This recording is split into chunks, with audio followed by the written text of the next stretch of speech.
Okay, so on to the next skip the line reaction, man, and this is Aurora, Blood in the Wine, man. I don't think we've ever reacted to this one. We've reacted to a lot of Aurora, but I don't think I've ever reacted to this one. This is a skip the line reaction from Tom Bredesen, so I really appreciate that, and as you know, we love this artist on this channel, so let's see what we've got, man. Let's take it away.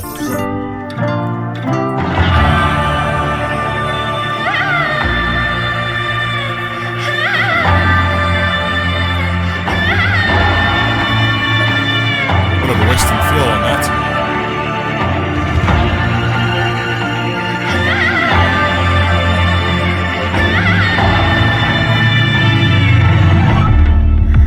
I was given a heart before I was given a mind. A thirst for pleasure and war, a hunger we keep inside. We fell from sky with grace, and life gave us a sweeter taste. You can drink, you can feast. There's beauty in your beast. The flesh and the fruit and the blood in the wine.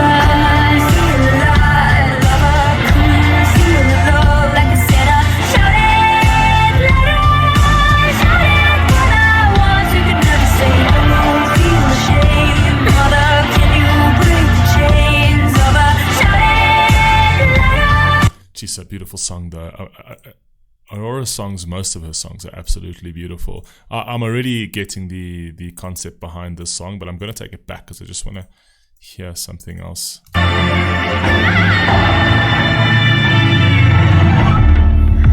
I was given a heart before I was given a mind. I love that line, I was given a heart before I was given a mind. So it's basically saying that, you know, us as human beings, when we're born, we're actually born pure. We're born with a heart, right? Your mind's just kind of like a hard drive. It's basically what society fills it with, essentially. So she's saying that your heart is something that can't be tampered with. Your heart is your heart. Who you are innately is who you are innately, right? But what they can fiddle around with is they can fiddle around with your hard drive and the kind of sort of education and environmental pressures and societal pressures, they can push that on you and indoctrinate you specifically when you are at your most impressionable, and that's when you are younger, essentially, right? So the idea of your thirst for war, in terms of making you think that, you know, you actually becoming a soldier means that you're becoming a hero and you're fighting for something. The fact that they don't tell you that you're actually fighting for other people's interests, right? Most of the time, and not actually for your own defense of your people or your country. Most of the times they're using you as cannon fodder for the interests of others, right? That's something obviously that gets pushed onto you in so society kind of molds you in a particular way, in the way that they want you. It's systemic to a certain degree. And she's basically saying that, you know, you were born with a heart before you were born with a mind, right? You need to let go of this like sort of idea, these ideas that are put into your head, and maybe scrutinize them a little bit and realize that, you know, having that ability to feel for people and having that nurturing type that we're actually born with, turn more towards your heart than towards your mind, right? I like that. I really do like that. A thirst for pleasure and war, a hunger we keep inside. We fell from sky with grace, and life gave us a sweeter taste. You can drink, you can feast. There's beauty in your beast. 100%. And you know, there's a saying that says, I can't remember who said it now. I actually read it in a book, and I can't remember whose book it was. That said that the roots, the human roots, the roots to a human heart actually go to hell and go to heaven, essentially. So the thing is that within us, we can be a Hitler and we can be a Mother Teresa, right? It depends where we go down, and depends what in sort of what societies we brought up in, what sort of environmental situations we brought up, what sort of family upbringing and abusiveness. There's a lot of factors in this, right? But the true thing is that everyone was born pure. Even the most evil of men, when they were babies, they were born pure. They were made to turn into these dark, evil villains. And every single person on earth is able to. If you think that you're not able You're not able to do the tragedies that some of the most heinous people on earth has done. You're sorely, sorely mistaken. We are all capable of those heinous tragedies, right? We are all capable of attaching ourselves to a lie, and with that lie, purport some of the most insane, insidious things onto other people, right? It's basically how we get indoctrinated and managed, essentially. So the fact that you, as a good person, in the hardest of times, like let's say like the Holocaust, it's easy to say I would have never stuck by the system then.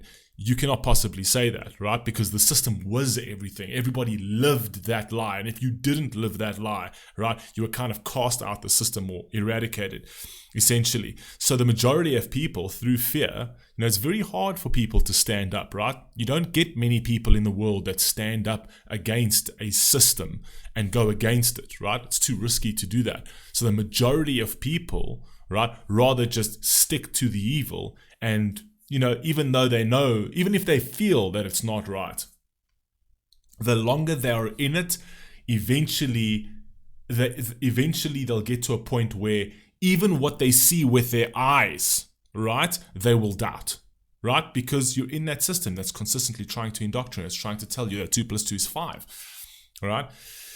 So all you got to do is you got to do that to a portion of society, and you're seeing it in today's world as well. There's actually a group of people in today's world already that will already tell you that what they see with their eyes is not real. They'll tell you that like the reality isn't real, even with what they see with their eyes. And they've got to do that to enough people over generations, right?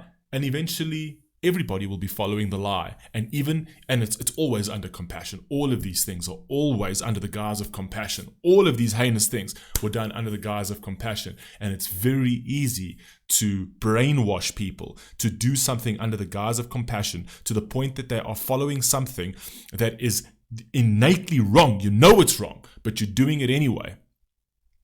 And then society suffers as a whole because of it, because the whole of society is in a lie and they cannot even see that they're in it, right? Because they've been indoctrinated into it and they've been brainwashed into it. And even what they see with their eyes, the sky will be blue and they will tell you it's red, right? And it's easy to do that to people. And if you do that to people, that's the end of society, man. It's 1984, essentially.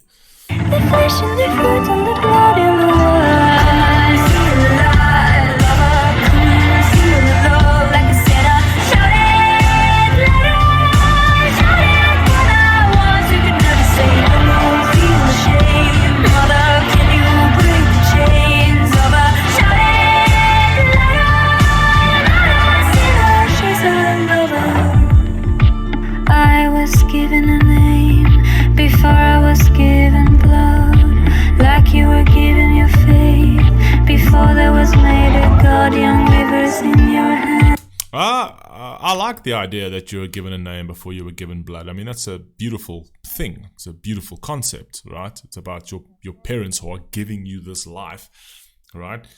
Give you this name, So I was given a name before I was given blood. That's, it's actually a very powerful thing to, you were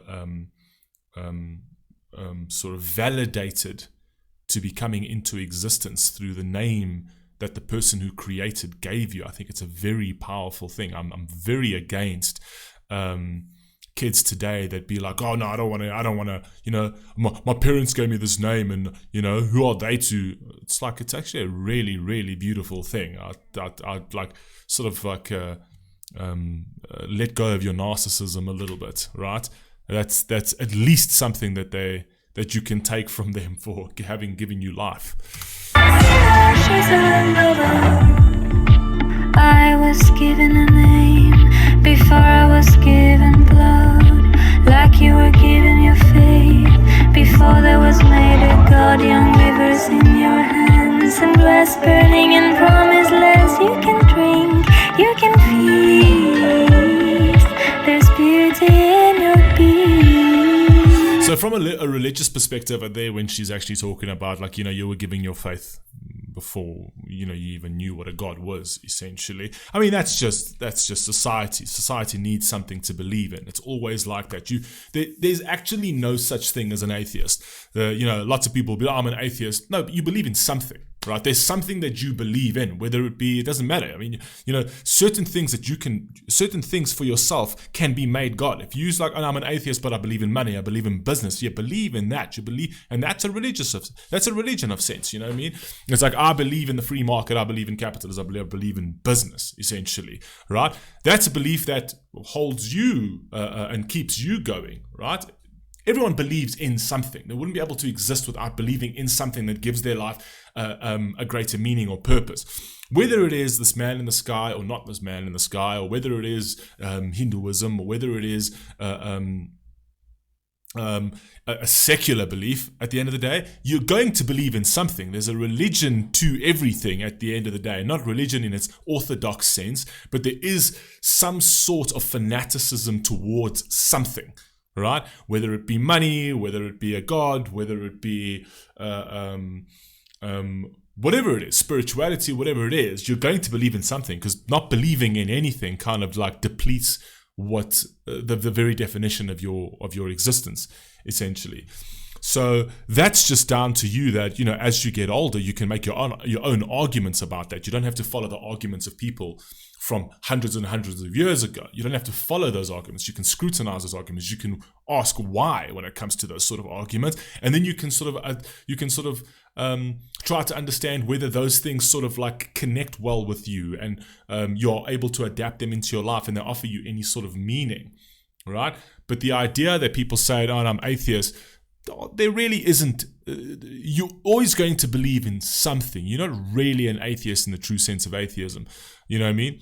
You're going to believe in something, right? So you're going to make something your God. Whether it is an actual God, right, or a spiritual sense, you're going to make something your God. And when you do that, whether it be about making money or whatever else, when you do that, you're not really atheistic. You believe in something that keeps your existence going. So yeah, I mean, that's completely up to you. So like when children get older and they decide, what I would say is I would say that for children, I wouldn't personally try to push children away from like a moral structure, right? And it doesn't have to be the Bible per se. I still believe that the best religion in the world is whatever you believe in. But they do need to have a moral structure, and they need to have a set rule and standards for their existence. Because if they don't, if they just say, okay, now I'm going to just live free in this abyss, right? Then they are living like callously, essentially. And then you find that they actually live their lives not knowing who they are and what their real purpose is and what they are here for. And they let go of responsibility. They let go of accountability. There needs to be an element of fear, even for yourself, to say that if I step out of these standards, if I don't have a standard that I hold myself to, it's far easier for me to sin, right? In order for me to keep myself in check and to not sin and to follow an orderly, balanced life, there needs to be a set moral standard that I follow by, with set number of virtues that I hold tightly to keep my life in check. Because if you don't, you're one of those candidates that are more likely to go down the route of following the lie, right?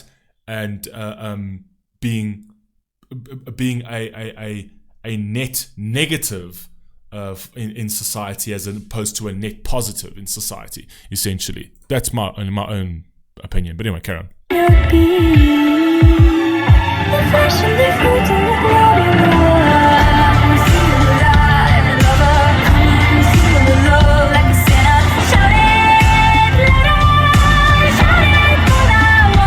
I love her voice in this.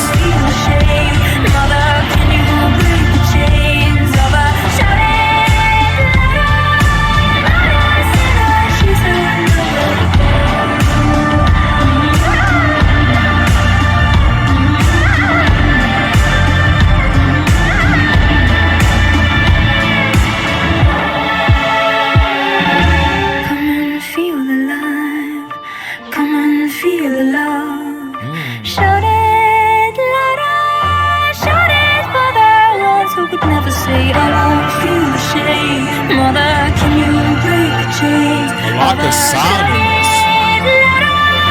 Let her say that she's a lover.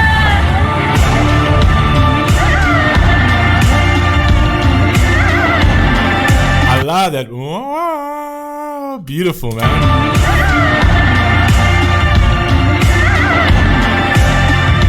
Always love your music, man.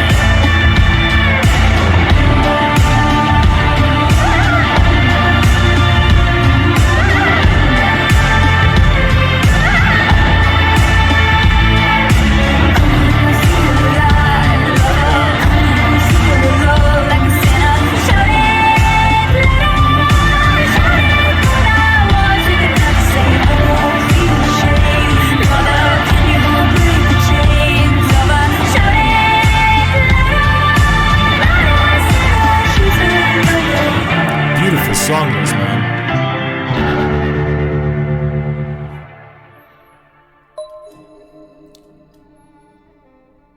Really like this song, man, but I like a lot of Aurora songs because it actually lets you introspect, right? You actually tend to look deeply into certain topics, and even if you don't agree with certain things or agree with certain things, at least it opens you up. These are the kind of artists that'll open you up to a concept and actually can listen to a song, and then you can start like sort of thinking about it and philosophizing about it, and then speaking to other people and getting their perspective. And there's a debate that's created around something like this, right?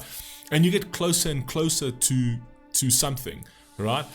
And the crazy thing about this song is it's like, it's telling you that, okay, you need to follow your heart and be who you are. But a lot of people in society don't know who they are. Majority of people don't know who they are, right? This absurd notion that you know who you are. No, I know who I am. Like, I'm going to be my true self. You don't know who your true self is, and you will never know who your true self is, right? Because people will be like, I know exactly who I am. But do you really? Right? Because I can throw many different situations at you that you would never think that you would react in that particular way, right? Who are you in a circumstance of war? Who are you? How would you be? How would you react? Who are you in a circumstance of a dictatorship where people need you to stand up, but you're too scared to stand up? Are you brave enough? Are you a sheep? Are you a lion? People don't really know that, and people will never know. Who are you in a situation of your deathbed where you've only got, like, let's say 5 days to live, right? Who are you then? Throughout your life, throughout your journey, you are going to find out, that question of who am I, that's going to be something that you're going to live with the rest of your life. You will never be able to be definitive about that. You'll never be able to be like, this is who I am, therefore this is how I should be. You'll never be able to do that, because this is how you are now. In 5 years, I'll guarantee you're different. In five years from that, I'll guarantee you're different. With children, you'll be different. With a different partner, you'll be different. In a divorce, you'll be different. In a life or death situation, you will be different. You don't know who you are, right? And life will throw you all of these different spanners to kind of show you that, what you thought you are, the notion of what you think you are, can radically change depending on the circumstances and the situation that you're in. Do you know what I mean? There's been many things in my life that I actually thought, okay, no, this is how I would handle certain things. And when those certain things came along, I didn't handle them like that at all. I handled them a completely different way, right? The most beautiful thing about life is to actually live in the question as opposed to trying to figure out that answer, because that answer is not something that you can figure out, right? But the one thing you can do is live in the question, right? Living in the question of life is what's so beautiful, because you're always learning. If you're always so set on the final answer of life, of who am I, right? You never really find who you are, because it's too obsessive. It's you're looking too much within yourself. It becomes an echo chamber. When you focus too much on yourself, you cannot focus on anybody else, right? When you are consistently looking at yourself in this narcissistic way of like, oh no, but it's me, and it's my temptations that come first, and my adulations come first, and my confirmations that come first, and my affirmations that come first, and everything about me. If someone looks within themselves all of the time, right, they completely lose themselves, because you find yourself, you negotiate your identity through other people, right? And if you try to isolate yourself that, and you try to sort of look at yourself all of the time and think that you've got this complex puzzle worked out, right? And therefore, this is who I am definitively. And you go and push that into society, and then you start realizing society, pushes back against that identity, and you're so rigid with it, you tend to, you tend to feel terrible, and you hate your existence all of a sudden, right? Because you're too focused on yourself. You need to let that go. You need to allow that sense of discovery and allow other people to have their sense of discovery without forcing these things onto other people, because you think that's somehow going to validate your own existence. Your own existence is validated by what you give out, but not by what you look in, right? So anyway, that's just my personal opinion from that song. Again, this is why I love AURORA's tracks, because she gets you talking like that. Anyway, I love you all. Please stay safe, please stay healthy. I'll catch you on the next one. Peace.